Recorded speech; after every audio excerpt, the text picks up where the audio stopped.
Hi Kemy, how are you? வெளியே இருந்து யாராவது உள்ள பேச முடிஞ்சோன்னு வச்சுக்கோங்களேன், இந்த ஒரு வார்த்தையை சொல்லி ஆரம்பிக்கலாம். உங்களுடைய அந்த கதையை பார்க்கும்போது, நீங்கள் கதை சொல்கிற விதத்தை பார்க்கும்போது, உங்களை எல்லாரும் சேர்ந்து கொடுமைப்படுத்தியிருக்காங்க. ஓகே, உங்களை வந்து ஒரு ஒரு என்ன சொல்கிறது, ஒரு கேரக்டர் அசாசினேஷன் பண்ணுற மாதிரி வெளியே இருக்கக்கூடிய ஆட்கள் இதுக்கு முன்னாடி நடந்துக்கிட்டு இருக்காங்க. அதோட வலியும் வேதனையும் உங்களோட கதைக்குள்ளே இருக்குது. அதனாலேயே இந்த உலகத்தில் தனியாக நின்று சாதிக்கக்கூடிய ஒவ்வொரு பொண்ணும் ஆம்பளைனா, ஆமாம் நான் ஆம்பளை தான் அப்படின்னு நீங்கள் கத்தும் போது கூட, என்னடா எங்கேயோ வந்து இது ஒரு மாதிரி இருக்கே, ஒரு மாதிரி செயற்கையாக இருக்கே அப்படின்ற தாட் உள்ளே இருந்தாலும், சீச்சி ஒரு பொண்ணோட ஃபீலிங்ஸை பற்றி நம்ம வந்து அப்படி இது பண்ணக்கூடாது அப்படின்னு விட்டுட்டோம். ஆனால் உங்களுக்கு வந்தால் ரத்தம், மற்றவனுக்கு வந்தால் தக்காளி சட்னியா? நேற்று அந்த கும்பல் எல்லாமே சேர்ந்து ஒரு மனுஷனை ஹீரோ ஆக்கி விட்டுருக்கு. அதை பற்றி அந்த வீடியோவில் பார்க்க போகிறோம். சப்ஸ்கிரைப் பண்ணாதவர்கள் சப்ஸ்கிரைப் பண்ணிக்கோங்க. பாரு ஆரம்பிச்ச பிரச்சனை அடுத்த லெவலுக்கு போய் வீட்டில் இருக்கக்கூடியவங்க எல்லாம் சுற்றி உட்காந்து ஒரு பஞ்சாயத்து பண்ணுற அளவுக்கு நேற்று நைட்டு கொண்டு விடுறாங்க.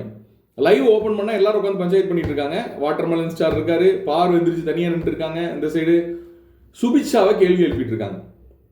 சுபி ரொம்ப நல்ல பொண்ணா, கேம் ஆடுது நல்லா. பாருட்ட கண்ணாடியை பற்றி பேசும்போது, என்னக்கா கண்ணாடி போடலையா அப்படின்றது பாருவை ட்ரிகர் பண்ணுறதுக்காகவே சொன்ன வார்த்தை தான். அதை நம்மளும் வீடியோலையும் பதிவு பண்ணியிருக்கோம். 100% ட்ரிகர் பண்ணுறதுக்காக சொன்ன வார்த்தை தான். ஆனால் பாரு எப்படி வந்து ஒரு தவறை செஞ்சுட்டு வந்து அதை சரி பண்ணுறதுக்கு சில விஷயங்கள் பண்ணுறாங்களோ, அதே மாதிரி சுபி ஆடின ஆட்டம், நேற்று பேசின பேச்சு, பாருவே கவுத்த விதம், அது நமக்கு ரொம்ப பிடிச்சிருந்தது. ஒரு கேமராக வந்து பார்த்தீங்கன்னா என்ன பேசணும், எங்கே அடிச்சா எங்கே வரும், எங்கே அவங்க வாயிலேருந்து வாங்கலாம்ன்றது ரொம்ப நல்லா தெரிஞ்சு வச்சிருக்கு. பட் ஆனால் சுபி நிறைய தவறுகள் பண்ணியிருக்கு இல்லையா? ட்ரிகரிங் பண்ணுறதுக்காக நான் சில விஷயங்கள் பண்ணேன் அப்படின்றத ஓப்பனாக சபையில் ஒத்துக்க முடியாது இல்லையா? அதனால மனிதாபிமானம் அப்படின்ற வேர்டை வச்சு நேற்று நிறைய விளையாண்டாங்க. எல்லாரும் கேட்கும் போதும் அவங்களுக்கு வந்து கண்ணு தெரியலையா அப்படின்றது, கண்ணாடி போடலையான்ற மனிதாபிமான அடிப்படையில் கேட்டேன், முதுகு வலிக்குதான்றது மனிதாபிமான அடிப்படையில் கேட்டேன் அப்படின்னு எல்லாத்துக்கும் மனிதாபிமானத்தை எடுத்து போட்டாங்க. ஆனால் சபையில் 10 பேரை வச்சு கேட்கும் போது மாட்டிக்கிட்டாங்க. ஏன்னா ஒவ்வொரு ஆள்கிட்டையும் ஒவ்வொரு விஷயம் சொல்லியிருக்காங்கல்ல. இங்கே மனிதாபிமானம் இருக்காங்க, அங்கே கேம் இருக்காங்க, என்னோட கேம் அது, என்னோட ஸ்ட்ராட்டஜி அதுன்னு நம்ம சபரிட்டு எல்லாம் பேசியிருக்காங்க. அப்போ சபையில் வச்சு கேட்கவும் மாட்டிக்கிட்டாங்க. நேற்று அவங்களால பதில் சொல்ல முடியல. எல்லாரும் சுற்றி நின்று கேள்வி கேட்கும்போது இவன் அழுதுட்டு இருக்காங்க, அழுதுட்டு அங்கிட்டு போகிறாங்க. திவாகரை பொறுத்தளவுக்கு அவர் வந்து பண்ணுற ஒரு விஷயம் என்னன்னா, வெளியே வந்து யூடியூப்ல நம்ம ஒரு 10 நிமிஷம் வீடியோ பார்க்குறோம். இந்த 10 நிமிஷம் வீடியோவில் அவர் வந்து வாயை திறந்தாலே வந்து பார்த்தீங்கன்னா தேவையில்லாத விஷயங்களை பேசி தன்னை வந்து பெரிய ஒரு நடிகர்னு நினச்சிக்கிட்டு அந்த தாட் இப்போயே ஒரு மைண்டுக்குள்ளே இருக்கு. இல்லைன்னு நான் சொல்லலை. மற்றவங்களை கம்பேர் பண்ணும்போது அவங்களோட நான் பெரிய நடிகர்ன்ற ஒரு தாட் வந்தனால அந்த விஷயத்தை உடைக்கணும் அப்படின்னு தான் நம்ம பார்க்குறமே தவிர, ஒரு மனிதனா திவாகர் எப்படி இருக்கார் அப்படின்னு பார்த்தீங்கன்னா, நீங்கள் ஒரு 10 நிமிஷம் அந்த ஷோவை வந்து லைவை பார்த்தீங்கன்னு வைங்களேன், உங்களை சிரிக்க வைக்கிற மனுஷன் அந்த ஆளாக தான் இருப்பார். சீரியஸா இது நம்ம சப்போர்ட்டுக்காக சொல்ல. எத்தனை பேர் அதை ஃபீல் பண்ணீங்கன்றத கமெண்ட் செக்ஷனில் போட்டு விடுங்க. இவங்க எல்லாரும் சேர்ந்து நின்று சுற்றி நின்று அடின்னு அடிச்சு சுற்றி நின்று வந்து அவருடைய லெவலுக்கு இவங்க இறங்குற பேரில் அடிச்சு என்ன ஆயிட்டாங்கன்னா, இவங்க எல்லாம் அந்த லெவலுக்கு வந்துட்டாங்க. இப்போ அவர் ஹீரோ ஆயிட்டாரு. அன்அஃபிஷியல் ஓட்டிங்கில் முதல் இடத்துல இருக்காரு. சீரியஸாங்க, அன்அஃபிஷியல் ஓட்டிங்கில் அண்ணன் முதல் இடத்துல இருக்காரு.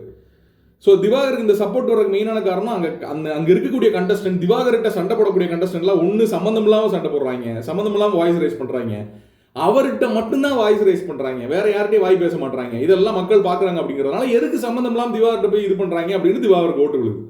அதான் மீன். அப்படிதான் சப்போர்ட் வருது. அப்படிதான் இந்த சீசனோட ஸ்கிரிப்ட் போயிட்டு இருக்கு அப்படின்னு நான் நினைக்கிறேன். உங்களோட கருத்துக்களை பதிவிடுங்க.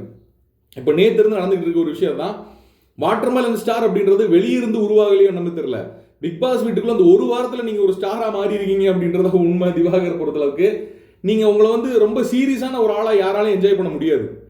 ஓகே, நீங்கள் வெளியே வந்து இந்த வீடியோலாம் பார்த்தீங்கன்னா நீங்கள் இது பண்ணுங்கள், உங்களுக்கு எடுத்து காட்டினாங்கன்னா உங்களை சீரியஸான ஒரு ஆளாக பார்க்க முடியாது. பட் நீங்கள் உங்களை அக்செப்ட் பண்ணிக்கிட்டு, ஆமாம் நான் பண்ணுற விஷயங்கள் மற்றவங்களுக்கு ஃபன்னாக இருக்குது அப்படின்ற பெர்ஸ்பெக்டிவில் நீங்கள் உங்களை அக்செப்ட் பண்ணிக்கிட்டீங்கன்னா அதுதான் என்னுடைய ஐடென்டிட்டி. ஓகே, அவங்க என்னை வந்து என்ன சொல்கிறது, நான் அவங்களுக்கு சந்தோஷத்தை கொடுக்குறேன்.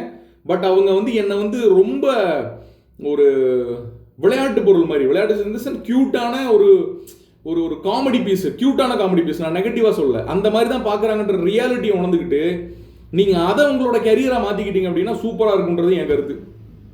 பார்ப்பீங்களா பார்க்க மாட்டீங்களா அதெல்லாம் ரெண்டாவது. ஸோ ஆனால் சீரியஸ் நோட் பார்த்தீங்கன்னா திவாகருக்குள்ள இருக்க நெகட்டிவ்ஸ் நிறைய இருக்குது. 50% பாசிட்டிவ் இருக்குன்னா 50% நெகட்டிவ் இருக்குது. அந்த நெகட்டிவை பிக் பாஸ் வீட்டுக்குள்ள அவர் மாற்றிக்குவாரன்றத இப்போ ஒரு விஷயம். திவாகருக்கு வெளியே சப்போர்ட் ஜாஸ்தி ஆகிறது காரணம் கெமிமா இருக்கக்கூடிய ஆட்கள் என்ன பண்ணாங்க தெரியுமா? திவாகர் கூட ஒரு கான்வர்சேஷன் வருது இந்த பஞ்சாயத்தில். கான்வர்சேஷன் எப்படி இருக்கணும்? ஃபேஸை பார்த்து அவர் பேச மாட்டாரு. ஓகே, ஏன் ஃபேஸை பார்த்து பேச மாட்டாரா? அவருடைய ஒரு மேனரிசமாக இருக்கலாம், சரின்னு சொல்ல தவறு. ஆனால் நீங்கள் அதவே வந்து ட்ரிகர் பண்ணக்கூடாது.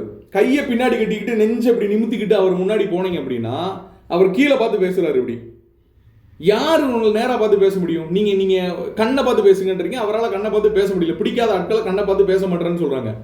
பட் அதுக்குன்னு வந்து நீங்கள் ஒரு மேனரிசம் காட்டிக்கிட்டு போகிறீங்க இல்லையா? அப்படி பண்ணுறது, ட்ரிகர் பண்ணுறது, தள்ளி விட்டியான்னு கேட்குறது, என் வயிற்றை பார்த்து பேசுகிறேன்னு சொல்கிறது, கேவலமாக இல்லை இதெல்லாம்? கெமி, நீங்கள் இப்படி தான் வந்து மாட்டுவீங்கன்றது 100% தெரியும். ஏன்னா நம்ம உள்ளே வரும்போதே வந்து நம்ம சில பேர் வந்து கெஸ் பண்ணிடலாம்ல, இந்த மாதிரி தான் நீங்கள் மாட்டுவீங்கன்றது 100% நமக்கு தெரியும். உலகத்தில் நடக்கக்கூடிய விஷயங்கள்லாம் ஒரு காரணத்துக்காக நடக்குது. உலகத்தில் தனிமைப்படுத்தப்படுற ஆட்கள்லாம் ஒரு காரணத்துக்காக தான் தனிமைப்படுத்தப்படுவாங்க.